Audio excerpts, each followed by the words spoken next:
ପାଇଁ ମହାଦେବ ଶିବଙ୍କ ସହ ଅର୍ଜୁନଙ୍କ ଯୁଦ୍ଧ ହେଲା। ଯୁଦ୍ଧ ପରେ ମହାଦେବ ଅର୍ଜୁନଙ୍କୁ କେଉଁ ବର ଦେଇଥିଲେ? କୃଷ୍ଣଙ୍କ ଆଗରେ ଅର୍ଜୁନ କାହିଁକି ଅସ୍ତ୍ର ଧରି ଠିଆ ହେଲେ? ପୁଣି ଅଟକିଲା କୃଷ୍ଣ ଅର୍ଜୁନଙ୍କ ଯୁଦ୍ଧ।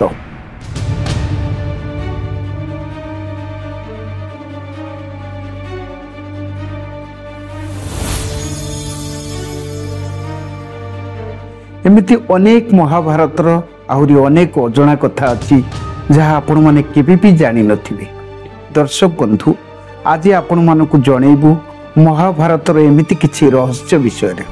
इंद्रप्रस्थर रानी हंसपुर रे दिने सुभद्रा और अर्जुन बसी प्रेमालाप करुथिले।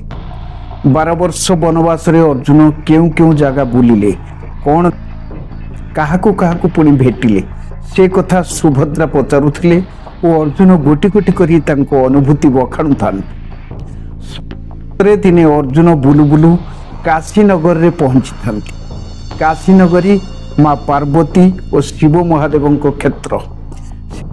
पार्वती और भगवान शिव कैलाश छाड़ी काशी भ्रमण रे आसी गंगा तटर एक गछ तले विश्राम नहीं थांती।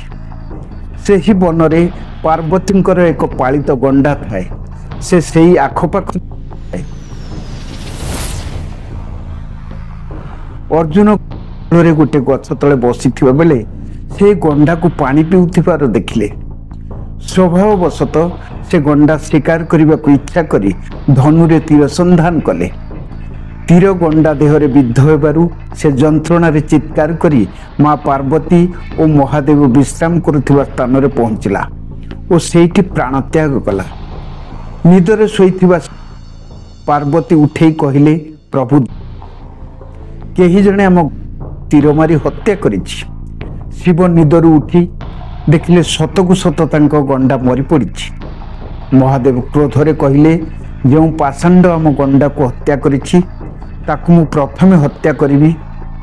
सेतिक बेले अर्जुन तांको शिकार को पीछा करी धाई धाई आसी सेठी पहुंचले।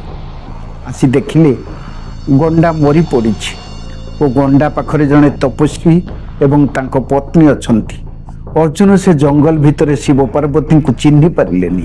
अर्जुन को देखी शिव क्रोध सहकारे कहले, अरे मूर्ख सबरो, मो पालित गंडा को तू क्यों साहस रे मारिलु? एबे तार पराभव भोगिबो।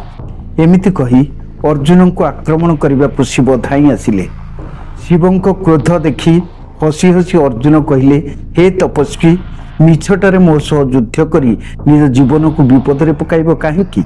निज युवती पत्नी को कथा टिके भाव, बरं जीवन बंचई शीघ्र स्थान छाड़ी चली जाओ। अर्जुन को कथा शिवं को ऊपर कौन प्रभाव पकेलानी। से तथापि अर्जुन को आक्रमण करने को उद्यत हेबारु शेष अर्जुन तांको धनुर हुल को शिव करे लगई कुंभार चक बुलेइला परी शून्य रे तांको बुलाई आनिले। एतिकरे शिवं को मुहरु धार धार रक्त बहिबाकु लागिला। एबे शिव आउ रागिबे कोन? ओलटी प्रीत होई बर देबाकु बाहर